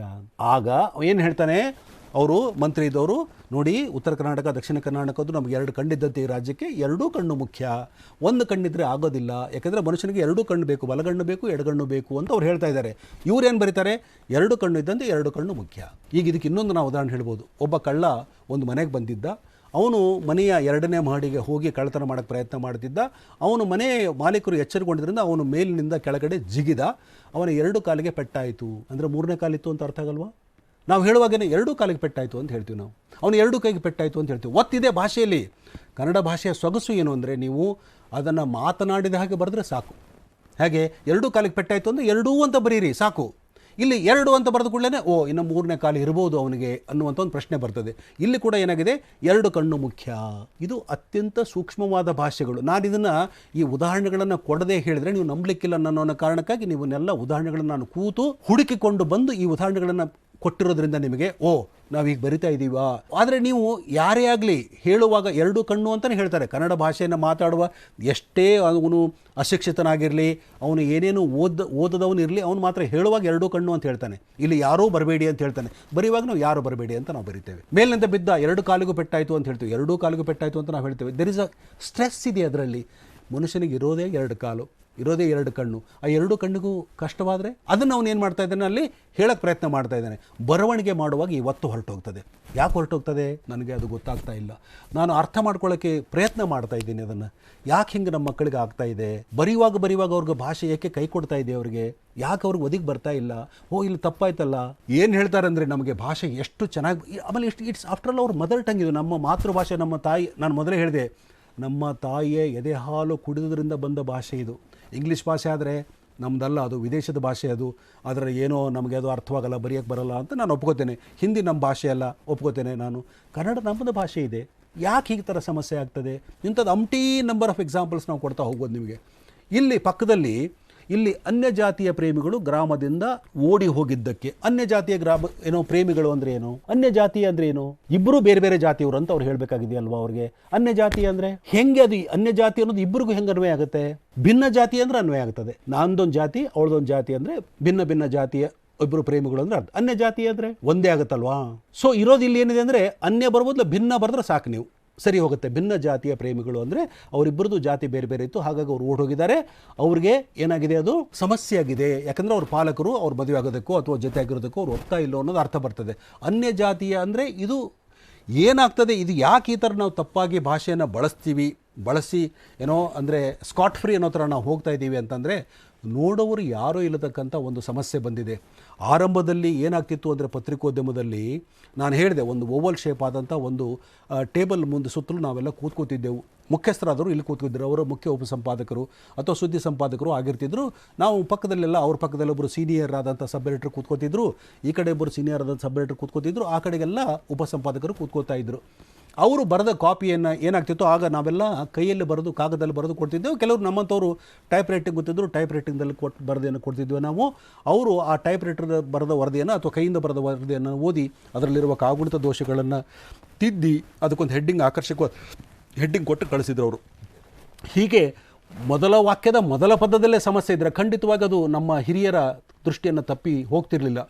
ಆದರೆ ಕಾಲಾಂತರದಲ್ಲಿ 80-90ರ ದಶಕದಲ್ಲಿ ಎಲ್ಲ ಪತ್ರಿಕಾ ಕಚೇರಿಗಳಲ್ಲಿ ಕಂಪ್ಯೂಟರ್ಗಳು ಬಂದಿದ್ದರಿಂದಾಗಿ ಒಬ್ಬ ಉಪಸಂಪಾದಕ ಅಥವಾ ವರದಿಗಾರ, ಈವನ್ ಟ್ರೇನಿ ಇರ್ಬೋದು, ಅವನು ಈಗಷ್ಟೇ ಪತ್ರಿಕೋದ್ಯಮಕ್ಕೆ ಸೇರಿದಂಥ ಒಬ್ಬ ಹುಡುಗ ಅಥವಾ ಹುಡುಗಿ ಇರ್ಬೋದು, ಅವರು ಏನು ಟೈಪ್ ಮಾಡ್ತಾರೋ ಅದೇ ಪತ್ರಿಕೆಯಲ್ಲಿ ಬಂದುಬಿಡ್ತದೆ. ನೀವೇ ಒಂದು ಹೆಡ್ಡಿಂಗ್ ಕೊಟ್ರಿ ಅಂತ ಅವ್ರು ಸಜೆಸ್ಟ್ ಮಾಡ್ತಿರೋದ್ರಿಂದ ಸೊ ಈ ಸಮಸ್ಯೆ ಆಗ್ತದೆ. ಮೊದಲಾದರೆ ಉಪಸಂಪಾದಕ ಬರೆದಿದ್ದನ್ನು ಒಬ್ಬ ಪ್ರೂಫ್ ರೀಡರ್, ಕರಡುತ್ತಿದ್ದು ಒಬ್ಬ ವ್ಯಕ್ತಿ ಕೂಡ ನೋಡ್ತಿದ್ದ. ಮತ್ತು ಅವನಿಗೆ ಅನೇಕ ಸಾರಿ ಹೊಸದಾಗಿ ಬಂದು ಉದ್ಯಮಕ್ಕೆ ಸೇರಿದ ಹುಡುಗನಿಗಿಂತ ಒಳ್ಳೆ ಭಾಷೆ ಬರ್ತಾಯಿತ್ತು. ಅವ್ರು they were all trained people, they had seen the copies for several years.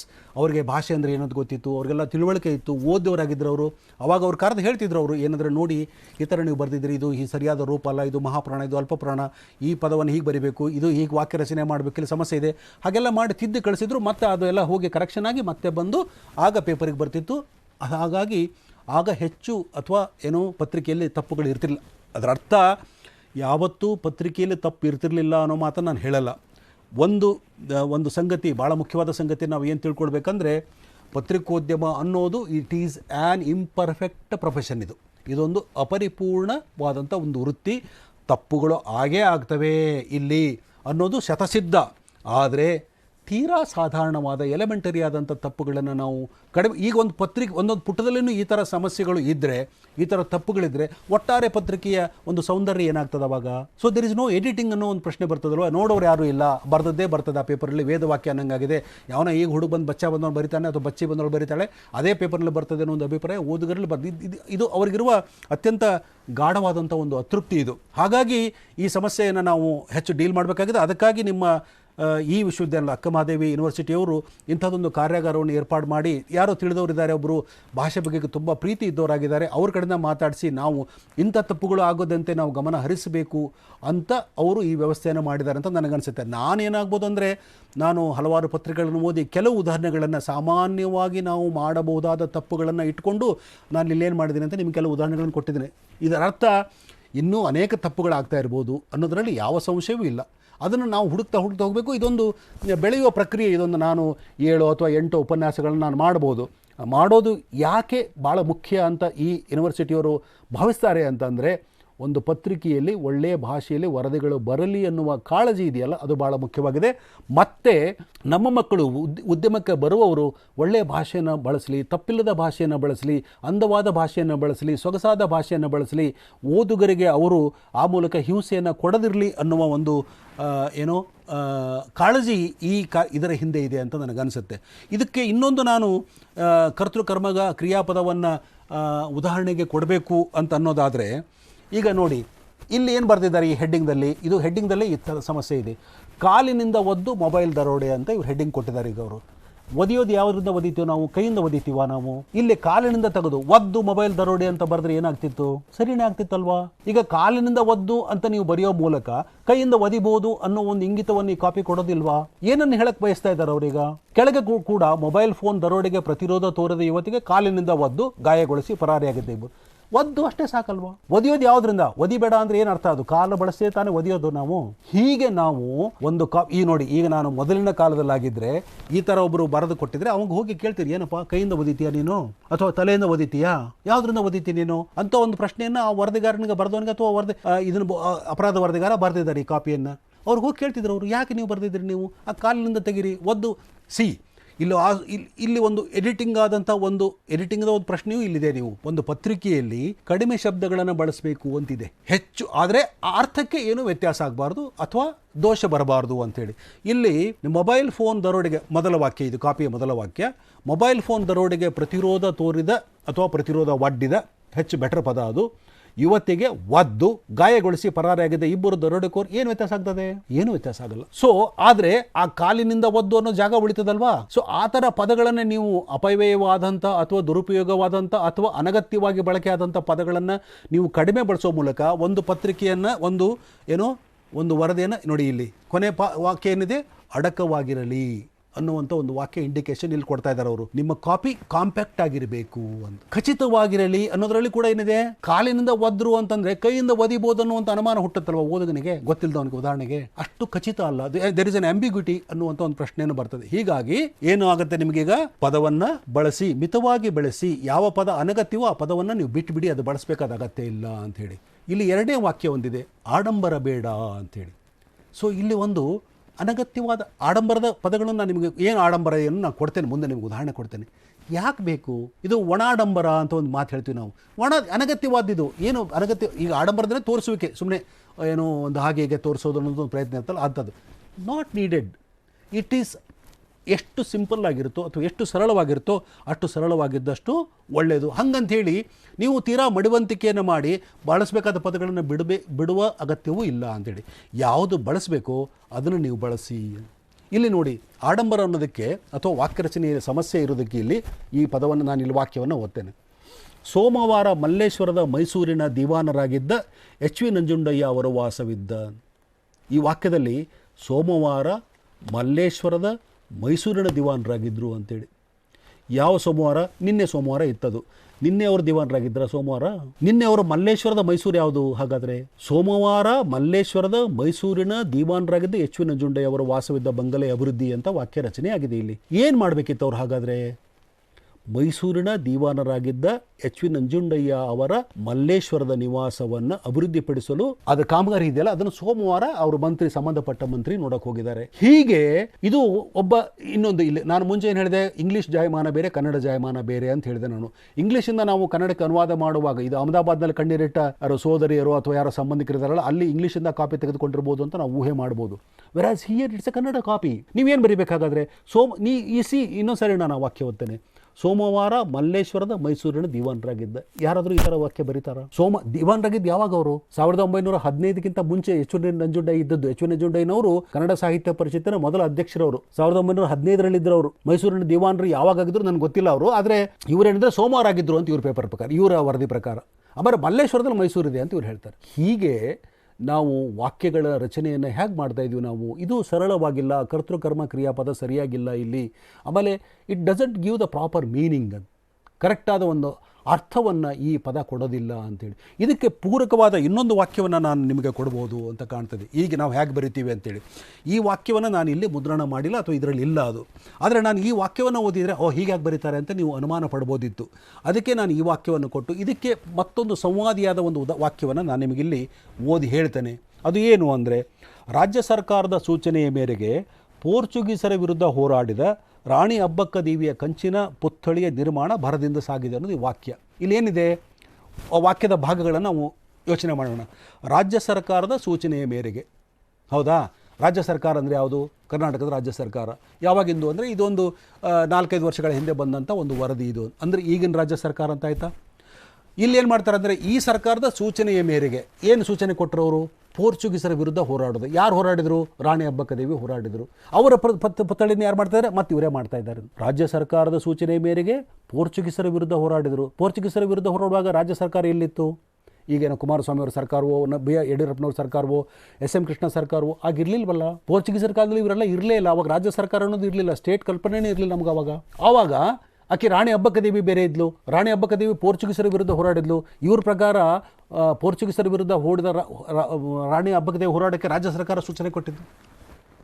ಏನು ವಾಕ್ಯ ರಚನೆ ಇದು? ಅತ್ಯಂತ ಆಭಾಸಕಾರಿಯಾದಂಥ ವಾಕ್ಯ ರಚನೆ ಇದು. ಸರಿ, ಹೇಗೆ ಮಾಡಬೇಕಿದನ್ನು? ಹಾಗಾದರೆ ಈಗ ಯಾರು ಮಾಡಬೇಕು ನೋಡಿ. ಪೋರ್ಚುಗೀಸರ ವಿರುದ್ಧ ಹೋರಾಡಿದ ರಾಣಿ ಅಬ್ಬಕ್ಕ ದೇವಿಯ ಕಂಚಿನ ಪುತ್ಥಳಿಯ ನಿರ್ಮಾಣ ರಾಜ್ಯ ಸರ್ಕಾರದ ಸೂಚನೆ ಮೇರೆಗೆ ಭರದಿಂದ ಸಾಗಿದೆ ಅಂದರೆ ಆವಾಗ ಯಾವ ಶತಮೂರ್ಖನಿಗೂ ಶತದಡ್ಡನಿಗೂ ಅರ್ಥವಾಗುತ್ತೆ. ನಾವು ಯಾಕೆ ಕಾಂಪ್ಲಿಕೇಟ್ ಮಾಡ್ತಾ ಇದ್ದೀವಿ ಜನರ ಜೀವನವನ್ನು? ಈಗಾಗಲೇ ಅವ್ರ ಜನರ ಜೀವನ ಬೇಕಾದಷ್ಟು ಕಾಂಪ್ಲಿಕೇಟೆಡ್ ಆಗಿದೆ. ಅವ್ರಿಗೆ ಬೇಕಾದಷ್ಟು ಕಷ್ಟಗಳಿದಾವೆ, ಮನೆಯಲ್ಲೂ ಇದ್ದಾವೆ, ಹೊರಗಡೆ ಇದ್ದಾವೆ, ಪ್ರಪಂಚದಲ್ಲಿದ್ದಾವೆ. ನಾವು ಇನ್ನಷ್ಟು ಕಷ್ಟವನ್ನು ಅವರ ಜೀವನಕ್ಕೆ ಸೇರ್ಪಡೆ ಮಾಡಬಾರ್ದು ಈ ಮೂಲಕ, ಬರೆಯೋ ಮೂಲಕ ಅನ್ನೋದು ನನ್ನ ಕಳಕಳಿಯ ಮನವಿ. ಇಂಥ ಬೇಕಾದಷ್ಟು ವಾಕ್ಯಗಳನ್ನು ನಾವು ಏನಾಗ್ತದೆ ಗೊತ್ತಾ? ಈ ಥರ ವಾಕ್ಯ ಅನ್ನೋದು ಕೂಡಲೇ ನೋಡಿ ಎಷ್ಟು ಸಮಸ್ಯೆಗಳು ಹುಟ್ಟಾಗ್ತವೆ ಅಂದರೆ, ಒಂದು ರಾಜ್ಯ ಸರ್ಕಾರ, ಇನ್ನೊಂದು ರಾಣಿ ಅಬ್ಬಕ್ಕ ದೇವಿ, ಇನ್ನೊಂದು ಪೋರ್ಚುಗೀಸರು. ಯಾರು ಯಾವಾಗ ಯಾರ ವಿರುದ್ಧ ಹೋರಾಡಿದ್ರು, ಯಾರಿಗೆ ಸೂಚನೆ ಕೊಟ್ಟರು? ಭಾಳ ಸಿಂಪಲ್ ಆಗಿರೋದು, ರಾಜ್ಯ ಸರ್ಕಾರ ಒಂದು ಪುತ್ಥಳಿಯನ್ನು ಮಾಡೋಕ್ಕೆ ಹೇಳಿದೆ, ಯಾಕಂದರೆ ಆ ಹೆಣ್ಮಗಳು ಪೋರ್ಚುಗೀಸರ ವಿರುದ್ಧ ಹೋರಾಡಿದ್ಲು.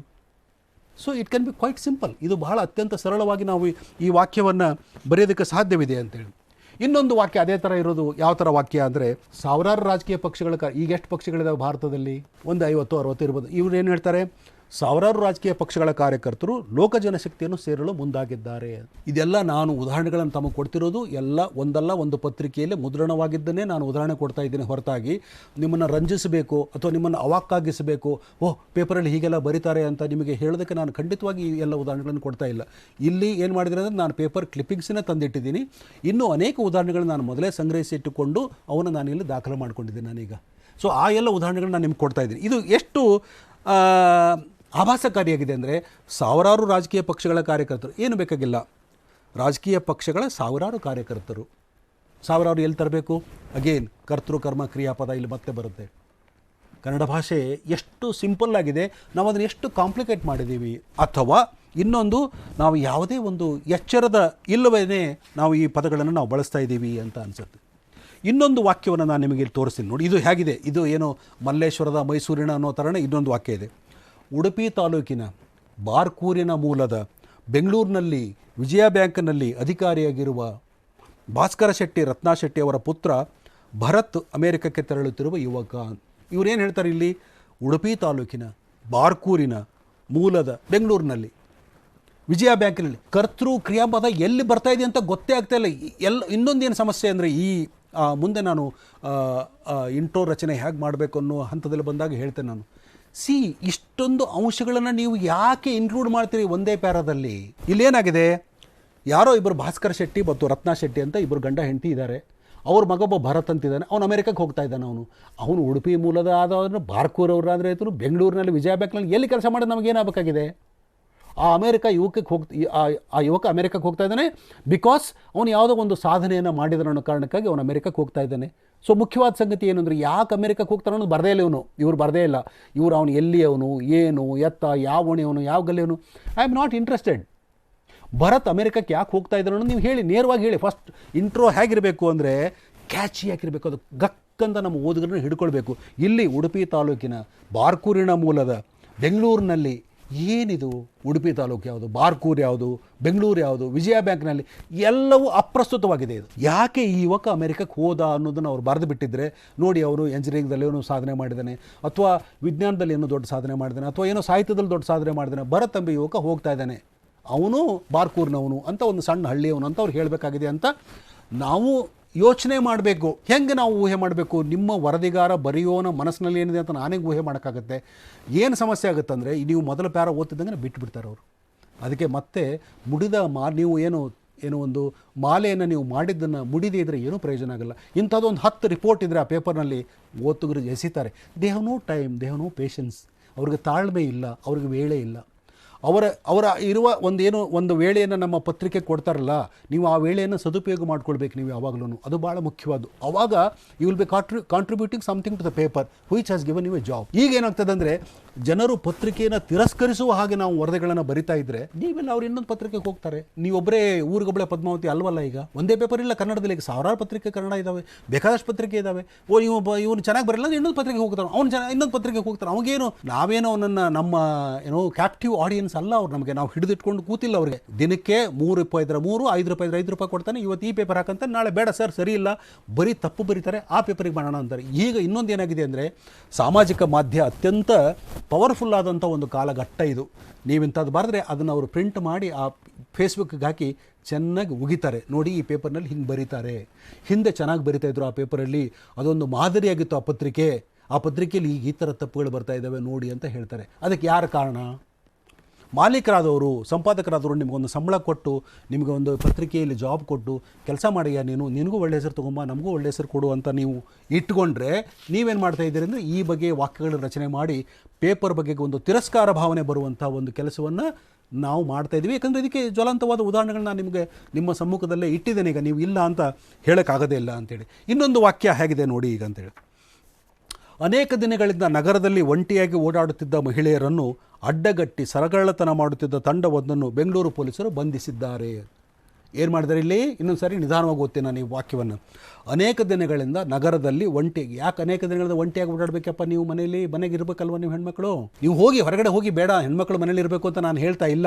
ನೀವು ಒಂಟಿಯಾಗಿ ಕತ್ತಲೆ ಟೈಮ್ದಲ್ಲಿ ಓಡಾಡಿದ್ರೆ ಮತ್ತೆ ನಿಮ್ಮ ಸರಗಳ್ಳತನ ಆಗ್ತದೆ, ಮತ್ತೆ ಇನ್ನೇನಾಗ್ತದೆ? ಆದರೆ ವರದಿಗಾರನಿಗೆ ಆ ಉದ್ದೇಶ ಇಲ್ಲ. ಹೆಣ್ಮಕ್ಳು ಒಂಟಿಯಾಗಿ ಓಡಾಡಬಾರ್ದು ಅನ್ನೋದು ಉದ್ದೇಶ ಅವನಿಗಿಲ್ಲ.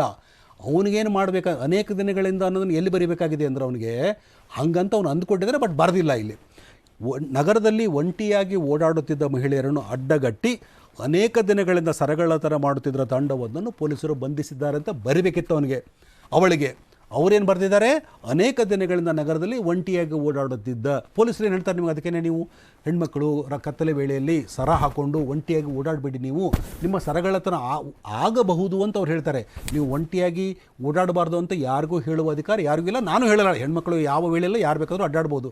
ಆದರೆ ನೀವು ಸರವನ್ನು ಕಾಣುವ ಹಾಗೆ ಹಾಕಿಕೊಂಡು ಕತ್ತಲೆ ವೇಳೆಯಲ್ಲಿ ಅಥವಾ ಸಂಜೆ ವೇಳೆಯಲ್ಲಿ ಒಬ್ಬರೇ ಹೋಗ್ತಿದ್ರೆ ನಿಮ್ಮ ಸರಗಳ್ಳತನ ಆಗ್ಬೋದು. ಬಿ ಕೇರ್ಫುಲ್, ನಿಮ್ಮ ಸರವನ್ನು ಒಳಗಡೆ ಹಾಕ್ಕೊಂಡು ನೀವು ಅಡ್ಡಾಡಿ ಅಂತ ಹೇಳ್ತಾ ಇದ್ದಾರೆ ಅವರು. ಇವರು ವರದಿಗಾರ ಏನು ಹೇಳ್ತಾ ಇದ್ದಾರೆ ಅಂದರೆ, ಅನೇಕ ದಿನಗಳಿಂದ ನಗರದಲ್ಲಿ ಒಂಟಿಯಾಗಿ ಓಡಾಡುತ್ತಿದ್ದ ಹೆಣ್ಮಕ್ಕಳ ಸರವನ್ನು ತೆಗೆದುಕೊಂಡು ಹೋದರು. ಅನೇಕ ದಿನಗಳನ್ನೋದು ಆ ಪದದ ಒಂದು ಭಾಳ ಮುಖ್ಯವಾದ ಒಂದು ಘಟಕ. ಅದು ಆ ಘಟಕವನ್ನು ತಪ್ಪಾಗಿ ಬಳಸಿರುವುದರಿಂದ ಅದು ಏನಾಗ್ತಾ ಇದೆ, ಅಲ್ಲಿ ರಸ್ತೆಯಲ್ಲಿ ಅಡ್ಡಾಡುವ ಹೆಣ್ಣು ಮಕ್ಕಳ ಸಂಚಲನ ಚಟುವಟಿಕೆಯ ಬಗೆಗೆ, ಚಲನವಲನದ ಬಗೆಗೆ ತಪ್ಪು ಅಭಿಪ್ರಾಯ ಬರುವಂಥ ಒಂದು ಏನಾಗ್ತಾ ಇದೆ, ಅದು ಒಂದು ನಿದರ್ಶನವಾಗಿ ಪರಿಗಣಿಸಿದೆ. ಹಾಗಾಗಿ ಆ ವರದಿಗಾರ ಏನು ಬರೀಬೇಕಿತ್ತು ಅಂದರೆ, ನಗರದಲ್ಲಿ ಒಂಟಿಯಾಗಿ ಓಡಾಡುತ್ತಿದ್ದ ಮಹಿಳೆಯರನ್ನು ಅಡ್ಡಗಟ್ಟಿ ಅನೇಕ ದಿನಗಳು, this has been happening for many days, many months. ಅವ್ರೇನು ಮಾಡ್ತಾಯಿದ್ರು, ಅವ್ನು ವಾಚ್ ಮಾಡ್ತಾ ಇದ್ದವನು, ಟೂ ವೀಲರ್ ಮೇಲೆ ಬರ್ತಿದ್ದ, ಹೆಣ್ಮಕ್ಳ ಕತ್ತಿನ ಸರವನ್ನು ಕಿತ್ಕೊಂಡು ಹೋಗ್ತಾ ಇದ್ದ ಫಾರ್ ಸೆವೆರಲ್ ಡೇಸ್. ಈಗ ಅವನು ಸಿಕ್ಬಿದ್ದಿದ್ದಾನೆ ಅಂತ ಹೇಳಬೇಕಾಗಿದೆ ಹೊರತಾಗಿ ಮಹಿಳೆಯರು ಅನೇಕ ದಿನಗಳಿಂದ ಒಂಟಿಯಾಗಿ that's none of his concern. ಹೆಣ್ಮಕ್ಳು ಅಥವಾ ಗಂಡ್ಮಕ್ಳು ಯಾವಾಗಾದರೂ ಅಡ್ಡಾಡ್ಕೊಂಡಿರಲಿ ಅವರು. ಆದರೆ ಈ ಕಳ್ಳ ಅನೇಕ ದಿನಗಳಿಂದ ಈ ಕೃತ್ಯವನ್ನು ಎಸಗುತ್ತಿದ್ದ ಅನ್ನೋದ್ರ ಮೇಲೆ ಒತ್ತಿದೆ. ಬಟ್ ಒತ್ತು ಏನು ಎಲ್ಲೇ ಹೋಗಿದೆ ಅಂದರೆ ಈಗ ನೋಡಿ, ಅಂದರೆ ಮಿಸ್ಪ್ಲೇಸ್ಡ್ ಆದಂಥ ಒಂದು ಪದವನ್ನು ಬಳಸ್ಕೊಳ್ಳೋದ್ರಿಂದ ಏನು ಸಮಸ್ಯೆ ಆಗುತ್ತೆ ಅನ್ನೋದಕ್ಕೆ ಇದೊಂದು ಭಾಳ ಜ್ವಲಂತವಾದ ಉದಾಹರಣೆ ಇದು ಅಂತ ನನಗನ್ನಿಸುತ್ತೆ. ಅಂಥದೇ ಇನ್ನೊಂದು ಉದಾಹರಣೆ, ಯಾವ ಪದವನ್ನು ಎಲ್ಲಿ ಬಳಸಬೇಕು ಅನ್ನೋದು ಗೊತ್ತಾಗದಿದ್ರೆ ಏನಾಗುತ್ತೆ ಅನ್ನೋದಕ್ಕೆ ಇದು ಪದ. ಇದು ಕೂಡ ಒಂದು ಪತ್ರಿಕೆಯಲ್ಲಿ ಬಂದ ಪದವೇ ಆಗಿದೆ. ಇದು ಇಂಗ್ಲೀಷಿಂದ ಕನ್ನಡಕ್ಕೆ ಅನುವಾದವಾಗಿದ್ದು. ಇಲ್ಲಿ ಏನು ಹೇಳ್ತಾರೆ ಇವರು, ಮುನ್ಸೂಚನೆ ನೀಡದೆ ಕ್ಯಾನ್ಸರ್ ರೋಗ ಪೀಡಿತನಾಗಿದ್ದ ಬಾಲಕನನ್ನು ಭೇಟಿ ಮಾಡಲು ಪೋಪ್ ಜಾನ್ ಪಾಲ್ ಅವರು ಒಪ್ಪಿದ್ದಾರೆ. ಈ ಹುಡುಗ ಏನಾಗ್ತದೆ, ಅವರು ಪೋಪ್ ಜಾನ್ ಪಾಲ್ ಅವರು ವ್ಯಾಟಿಕನ್ ಸಿಟಿಲಿರ್ತಾರೆ. ಅವರು ಕೆಲವು ಸಾರಿ ಯಾವುದೋ ಒಂದು ಊರಿಗೆ ಬಂದಿರ್ತಾರೆ. ಆ ಹುಡುಗನನ್ನು ಒಬ್ಬ ಬಾಲಕ ಭೇಟಿ ಮಾಡಬೇಕಾಗಿರ್ತದೆ. ಅವನೇನಾಗಿರ್ತಾನೆ, ಕ್ಯಾನ್ಸರ್ ಪೀಡಿತನಾಗಿರ್ತಾನೆ. ಅವನು ಭೇಟಿ ಮಾಡೋಕ್ಕೆ ಅವನು ಬಯಸ್ತಾನೆ. ಅವಾಗ ಜಾನ್ ಪಾಲ್ ಅವರು ಬಹಳ ದೊಡ್ಡ ವ್ಯಕ್ತಿ, ಅವ್ರಿಗೆ ತುಂಬ ಸೆಕ್ಯೂರಿಟಿ ಇರ್ತದೆ. ಆದರೆ ಅವ್ರು ಏನು ಮಾಡ್ತಾರೆ, ಇಲ್ಲಪ್ಪ ಮೀಟಿಂಗ್ ಅಂಥವ್ರನ್ನೆಲ್ಲ ಭೇಟಿ ಮಾಡಬೇಕಾದ್ರೆ ನೀವು ಪ್ರಯರ್ ಅಪಾಯಿಂಟ್ಮೆಂಟ್ಸ್ ತೊಗೋಬೇಕು. ಅವರು PA ಅವ್ರಿಗೆ ಬೇಕಾದಷ್ಟು ಅನೇಕ ವ್ಯವಸ್ಥೆ ಇರ್ತದೆ. ಅವ್ರಿಗೆ ಹೋಗಿ ಕಾಂಟ್ಯಾಕ್ಟ್ ಮಾಡಿ ನೋಡಿ, ಆ ಹುಡುಗ ಇನ್ನೂ ಹೆಚ್ಚು ಅದು ಬದುಕೋದಿಲ್ಲ ಅವನು, ಆದರೆ ಅವರ ಪೋಪ್ ಜಾನ್ ಪಾಲ್ ಅವ್ರನ್ನ ಭೇಟಿ ಮಾಡಿ ಅವ್ರದ್ದೊಂದು ಆಶೀರ್ವಾದ ತೆಗೆದುಕೊಳ್ಬೇಕು ಅಂತ ಹುಡುಗ ಮಾಡಿದ್ದಾನೆ. ಅದಕ್ಕಾಗಿ ಅವ್ರಿಗೊಂದು ಅಪಾಯಿಂಟ್ಮೆಂಟ್ ಕೊಡಿ, we could not take his prior appointment ಅಂತ ಅವ್ರಿಗೆ ಹೇಳಬೇಕಾಗಿದೆ. ಇಲ್ಲೇನಾಗಿದೆ ಅಂದರೆ, ಮುನ್ಸೂಚನೆ ನೀಡದೆ ಕ್ಯಾನ್ಸರ್ ರೋಗ ಪೀಡಿತನ, ನಿಲ್ಲಬೇಕಲ್ಲಿ ನಾವೀಗ ಮುನ್ಸೂಚನೆ ನೀಡದೆ ಕ್ಯಾನ್ಸರ್ ರೋಗ ಪೀಡಿತನ ಅಂದರೆ, ನೀವು ಕ್ಯಾನ್ಸರ್ ರೋಗ ಪೀಡಿತರಾಗಿ ಮುನ್ಸೂಚನೆ ಕೊಡಬೇಕಾ? ಯಾರಿಗೆ ಕೊಡಬೇಕು ಮುನ್ಸೂಚನೆ? ನಾವು ಹೇಗೆ ಅದೇ ನಾನು ಮುಂಚೆ ಹೇಳಿದಾಗ ಒಂದು ಮಿಸ್ಪ್ಲೇಸ್ಡ್ ಆದಂಥ ಪದಗಳನ್ನು ಬಳಸ್ತೇವೆ ಅಂಥೇಳಿ. ಕ್ಯಾನ್ಸರ್ ರೋಗ ಪೀಡಿತನಾದ ಬಾಲಕನನ್ನು ಭೇಟಿ ಮಾಡಲು ಪೋಪ್ ಜಾನ್ ಪಾಲ್ ಅವರು ಒಪ್ಪಿದ್ದಾರೆ ಅನ್ನೋದು ಇದೆಯಲ್ವಾ. ಏನಂದರೆ, ಪೂರ್ವ ನಿಗದಿತವಾಗಿ ಅವರ ವೇಳೆಯನ್ನು ಪಡೆಯದೆ ಅಂತ ಆಗಬೇಕಿತ್ತು ಅವರು, ಅಥವಾ ಆ ಬಾಲಕನಿಗೆ ಒಂದು ಸೂಚನೆ ಕೊಡೋಕ್ಕಾಗಲಿಲ್ಲ ಅಂತ ಬರೀಬೇಕಿತ್ತು. ಮುನ್ಸೂಚನೆ ನೀಡದನೋ ಪದವೇ ಸರಿಯಾಗಿಲ್ಲ, ಇಲ್ಲಿ ಬಳಕೆಯಾಗಿಲ್ಲ. ಈಗೇನಾಗುತ್ತೆ ಅಂದರೆ, ಮುನ್ಸೂಚನೆ ನೀಡದೆ ಕ್ಯಾನ್ಸರ್ ರೋಗ ಪೀಡಿತನಾದ, ನೋಡಿ ಆ ಬಾಲಕ ಒಬ್ಬ ಕನ್ನಡದ ಬಾಲಕ ಆಗಿರ್ಬೋದು ಅಂತ ಇಟ್ಕೊಳ್ಳಿ ನೀವೀಗ. ಅವ್ರಿಗೆ ಎಷ್ಟು ನೋವಾಗ್ತದೆ. ಒಂದು ಕ್ಯಾನ್ಸರ್ ರೋಗ ಪೀಡಿತನಾಗಿದ್ದೇ ಒಂದು ದೊಡ್ಡ ನೋವು ಅವ್ರಿಗಾಗಿರ್ತದೆ. ಯಾಕೆಂದರೆ ಬಾಲಕಗೆ ಕ್ಯಾನ್ಸರ್ ರೋಗ ಬರಬಾರ್ದು. ಅವನೊಬ್ಬನೇ ಮಗ ಇರ್ಬೋದು ಅಥವಾ ಎಷ್ಟು ಮಕ್ಕಳಿದ್ರೂ ಇರಲಿ, ಒಬ್ಬ ಮಗುವಿಗೆ ಕ್ಯಾನ್ಸರ್ ರೋಗ ಬಂದು ಅವನು ಅಕಾಲಿಕವಾಗಿ ಸಾಯಬಾರ್ದು ಅಂತ ಅವನು ಸೂಚನೆ ಕೊಟ್ಟವನಿಗೆ ಕ್ಯಾನ್ಸರ್ ರೋಗ ಬರಬೇಕಿತ್ತು ಅಂತ ಈ ವರದಿಗಾರ ಬರೆದ್ರೆ ಏನಾಗ್ತದೆ ಅದರ ಪರಿಣಾಮ? ಹೇಗೆ ಭಾಷೆಯನ್ನು ನಾವು ಎಷ್ಟು ಕೆಟ್ಟದಾಗಿ ಬಳಸ್ತೇವೆ ಅನ್ನೋದಕ್ಕೆ ಇದೊಂದು ಉದಾಹರಣೆ ಇದು. ಹಾಗಾಗಿ ಅದನ್ನೇ ನೀವು ಕ್ಯಾನ್ಸರ್ ರೋಗ ಪೀಡಿತನಾದ ಒಬ್ಬ ಬಾಲಕ ಅವನು ಮುನ್ಸೂಚನೆ ಕೊಡದೇ ಇದ್ದರೂ ಪರವಾಗಿಲ್ಲ, ಅವನು ಭೇಟಿ ಮಾಡೋಕ್ಕೆ ಪೋಪ್ ಜಾನ್ ಪಾಲ್ ಅವರು ಒಪ್ಪಿದ್ದಾರೆ ಅಂತ ಬರೆದ್ರೆ ನೋ ಪ್ರಾಬ್ಲಮ್, ಏನು ಸಮಸ್ಯೆ ಇಲ್ವಲ್ಲ ಅಲ್ಲಿ. ನೋಡಿ, ಅವ್ನು ಪೋಪ್ ಜಾನ್ ಪಾಲ್ ಎಷ್ಟು ದೊಡ್ಡವರು. ಅವರೊಬ್ಬ ಬಾಲಕನಿಗೆ ಒಂದು ಅಪಾಯಿಂಟ್ಮೆಂಟ್ ಇಲ್ಲದೇ ಕೂಡ ಅವ್ನು ಭೇಟಿ ಮಾಡೋಕೆ ಒಪ್ಪಿದ್ದಾರೆ. ಅವ್ನು ಮೈದಡವಿದ್ದಾರೆ ಅವನಿಗೆ, ಮಗು ನೀನು ಬಾಳಪ್ಪ, ನಿನಗೆ ಕ್ಯಾನ್ಸರ್ ರೋಗದಿಂದ ನೀನು ಗುಣಮುಖನಾಗು, ನಿನ್ನ ತಂದೆ ತಾಯಿಗೆ ಸಂತೋಷ ಕೊಡು ಅಂತ ಹೇಳ್ತಾ ಇದ್ದಾರೆ ಅಂತ ನಾವು ಅನಿಸ್ಬೋದಿತ್ತಲ್ವ ಅವ್ರಿಗೆ. ಈಗ ಹಿಂಸೆ ಇದೆ ಅದರಲ್ಲಿ, ಭಾಷೆಯಲ್ಲಿ ಈ ಹಿಂಸೆ ಹೋಗಬೇಕು ಅಂತ. ಇದು ನಮಗೆ ಗೊತ್ತಿಲ್ಲದೆ ಬಂದ ಹಿಂಸೆ ಇದು ಅಂತ ನನಗನ್ಸುತ್ತೆ. ಇದು ಇನ್ನೊಂದು, ಇದು ಕೆಳಗಡೆಗೆ ಇನ್ನೊಂದು ವಾಕ್ಯ ಇದೆ. ಇದು ಶುಕ್ರವಾರ ಇದ್ದ ಸಂತೋಷ ಶನಿವಾರ ಮಾಯವಾಗಿತ್ತು. ಸರಿ ಇದೆ. ತನ್ನ ಗಂಡನನ್ನು ಬಂಧಿಸಿದ್ದಾರೆ ಎಂಬ ಸುದ್ದಿಯಿಂದ ಸಂತಸದಿಂದ ಇದ್ದ ಫಿರ್ದೌಸ್ಗೆ ಗರಬಡಿದಂತಾಗಿದೆ. ಎಲ್ಲಾದರೂ ಉಂಟಾ ಇದು? ಹನೀಫ್ ಅನ್ನೋರೊಬ್ಬರನ್ನ, ವೈದ್ಯರನ್ನು ಆಸ್ಟ್ರೇಲಿಯಾದಲ್ಲಿ ಅಲ್ಲಿಯ ಸರ್ಕಾರ ತಪ್ಪಾಗಿ ಬಂಧಿಸಿತು. ಆಮೇಲೆ ಅವ್ರನ್ನ ಭಯೋತ್ಪಾದನೆ ಆರೋಪದಲ್ಲಿ ಆಮೇಲೆ ಬಿಡುಗಡೆ ಮಾಡ್ತು ಅವರನ್ನು. ಇವರು ಇಲ್ಲಿ ಏನು ಹೇಳ್ತಾರಂದರೆ, ಶುಕ್ರವಾರ ಇದ್ದ ಸಂತೋಷ ಶನಿವಾರ ಮಾಯವಾಗಿತ್ತು. ತನ್ನ ಗಂಡನನ್ನು ಬಂಧಿಸಿದ್ದಾರೆ ಎಂಬ ಸುದ್ದಿಯಿಂದ ಸಂತಸದಿಂದ ಇದ್ದ ಫಿರ್ದೌಸ್ಗೆ ಗರಬಡಿದಂತಾಗಿದೆ ಅಂತೇಳಿ. ಆ ಹೆಣ್ಮಗಳು ಶುಕ್ರವಾರ ಸಂತೋಷವಾಗಿದ್ಲು, ಯಾಕಂದರೆ ಅವರ ಗಂಡನ ಬಂಧನ ಶನಿವಾರವಾಗಿತ್ತು ಈ ವರದಿಯ ಪ್ರಕಾರ. ಹಾಗಾಗಿ ಇವತ್ತಿದ್ದ ಸಂತೋಷ ನಾಳೆ ನಮ್ಗೆ ಇರಲಿಲ್ಲ ಅಂತ ಇವರು ವರದಿಗಾರಿಗೆ ಹೇಳಬೇಕಾಗಿದೆ. ಆದರೆ ಇಲ್ಲೇನೆಂದರೆ, ತನ್ನ ಗಂಡನನ್ನು ಬಂಧಿಸಿದ್ದಾರೆ ಎಂಬ ಸುದ್ದಿಯಿಂದ ಕಾಮ ಇಲ್ಲ, ಎಂಥದೂ ಇಲ್ಲ ಇಲ್ಲಿ ವಾಕ್ಯ ರಚನೆಯಲ್ಲಿ. ಸಂತಸದಿಂದ ಇದ್ದ ಫಿರ್ದೌಸ್ಗೆ ಗರಬಡಿದಂತಾಗಿದೆ. ಈ ವಾಕ್ಯವನ್ನು ಹೇಗೆ ನಾವು ಪುನರ್ರಚನೆ ಮಾಡ್ಬೋದು? ಹಾಗಾದರೆ ಇಲ್ಲಿ ಇದ್ದ ಹಿಂಸೆಯನ್ನು ನಾವು ಹೇಗೆ ನಿವಾರಿಸ್ಬೋದು? ಇಲ್ಲಿದ್ದ ಅಪಭ್ರಂಶವನ್ನು ನಾವು ಹೆಂಗೆ ನಿವಾರಿಸ್ಬೋದು?